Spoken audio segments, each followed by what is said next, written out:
بسم اللہ الرحمن الرحیم۔ آواز و تصویر کی دنیا میں دیکھتی آنکھوں سنتے کانوں کو فیکٹسٹی کا سلام۔ دوستو، تمام ایسے مشاہدات جن کا تعلق دیکھنے سے ہو، چکھنے سے ہو، سونگنے سے ہو یا پھر چھونے سے ہو، ہمارے جسم میں کہیں محفوظ کیے جا رہے ہوتے ہیں۔ محفوظ کرنے کا یہ عمل کبھی عارضی ہوتا ہے اور کبھی مستقل۔ کون سے مشاہدات کیوں کر عارضی طور پر محفوظ ہوتے ہیں جبکہ بعض مستقل طور پر محفوظ کر لیے جاتے ہیں؟ ایسا کیوں ہے؟ اس دلچسپ آنکھ مچولی کی داستان آج ہماری ویڈیو میں موضوع بحث رہے گی۔ ایسے ہی دلچسپ اور حیرت انگیز کہانیوں کے لیے فیکٹسٹی کے ساتھ جڑے رہیں۔ جڑے رہنے کا بہت ہی آسان طریقہ، چینل سبسکرائب کر کے بیل آئیکن کو پریس کرنا مت بھولیے گا تاکہ ہماری ہر نئی آنے والی ویڈیو بلا تعطل آپ کو موصول ہوتی رہے۔ یادداشت کیا ہے اور یہ کیسے کام کرتی ہے؟ ہمارے ذہن میں یادداشت کے بننے کا عمل انتہائی حیرت انگیز اور بیحد دلچسپ ہے۔ ہمارا دماغ ایک ریکارڈنگ ڈیوائس کے طور پر بھی کام کرتا ہے۔ اسے ریکارڈنگ پروسیس آف مائنڈ بھی کہہ سکتے ہیں۔ طبی اصطلاح میں اسے کوگنیٹو پروسیس کہا جاتا ہے۔ ہمارا ذہن حواس خمسہ یعنی 5 جو سینسز ہیں، ان سے ملنے والی ایک ایک خبر کو، ہر ایک احساس، ہر ایک جذبے کو ریکارڈنگ کر رہا ہے، محفوظ کر رہا ہے اور ان احساسات اور جذبات کو معلومات میں تبدیل کر رہا ہے۔ یہ بیحد تیز رفتار عمل ہے، ہمیں اس کا احساس تک نہیں ہوتا، سب محفوظ کیا جا رہا ہے۔ سارا دن جو مشاہدات حاصل ہوتے ہیں، خواہ ان کا تعلق دیکھنے سے ہو، چکھنے سے تعلق رکھتے ہوں، سونگنے سے عمل میں آئیں، جو کچھ دیکھا، سنا ہو اور جو بھی محسوس کیا ہو، وہ عارضی یادداشت یعنی شارٹ ٹرم میموری کی شکل میں محفوظ کیا جاتا ہے، اور رات کو نیند کے دوران غیر ضروری یادیں ختم کر دی جاتی ہیں تاکہ دماغ پر بوجھ نہ بڑھے۔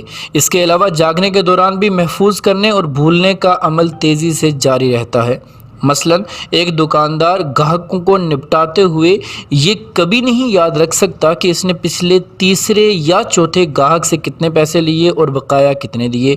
اگر یہ غیر ضروری ڈیٹا ڈیلیٹ نہ ہو رہا ہو تو آدمی کچھ ہی گھنٹوں میں اپنے حواس کھو بیٹھے گا۔ جو واقعہ یادداشت کا حصہ بن جاتا ہے، اس کی ریکارڈنگ کا طریقہ کار بہت ہی مختلف ہے۔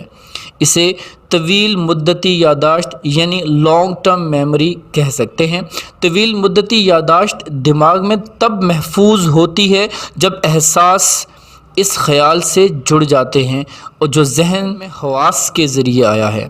جیسے ہی خیال جذبے سے، احساس سے ملتا ہے، یاد یعنی میموری کے طور پر یادداشت کے خانے میں یعنی میموری سیل میں بسٹ ہو جاتا ہے اور ہمیشہ کے لیے محفوظ ہو جاتا ہے۔ اسے ہم یوں سمجھ سکتے ہیں کہ اگر آپ دیکھیں کہ سڑک پر کسی بچے کو چوٹ لگی ہو تو یہ واقعہ چونکہ ایک جذبات سے نہیں جڑ پایا کیونکہ وہ بچہ آپ کا نہیں تھا، اس لیے عارضی یادداشت بنے گی اور نتیجتاً آپ اسے کچھ عرصہ کے بعد بھول جائیں گے۔ لیکن خدا نخواستہ اگر یہی چوٹ آپ کے بچے کو لگے تو چشم زدن میں یہ منظر جذبات سے مل کر میموری سیل میں بسٹ ہو جائے گا اور ہمیشہ کے لیے آپ کی یادداشت کا حصہ بن جائے گا۔ آپ اس منظر کو بھی ایک خاص مدت کے بعد بھول جائیں گے، لیکن اچانک طویل مدت کے بعد کسی بھی واقعے کی وجہ سے آپ کو اپنے بچے کی چوٹ یاد آ کر احساس دلائے گی کہ ڈیٹا ڈیلیٹ نہیں ہوا بلکہ آپ کے دماغ کے خوابیدہ حصے یعنی تحت شعور، جس کو ہم سب کانشیس کہتے ہیں، میں محفوظ رکھا ہوا ہے۔ یہ آپ کے حتمی شعور کا حصہ بن چکا ہے، فائل ہو چکا ہے، سیو ہو چکا ہے، پرماننٹ ہو چکا ہے۔ خیال کو یادداشت میں محفوظ ہونے کے لیے ذہنی یادداشت کے خلیات میں جل جانا، بسٹ ہو جانا ضروری ہے۔ اس بسٹنگ کے لیے، اس شعلے کے لیے خیال کو جس بجلی کی، جس حرارت کی، جس انرجی کی ضرورت ہوتی ہے، وہ نفس اسے جذبات یعنی ایموشنز کی صورت میں مہیا کرتا ہے۔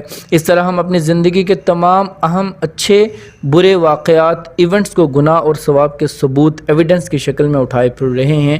کس لیے؟ یقیناً روز قیامت میں پیش آنے والے مقدمات کی سماعت کے لیے۔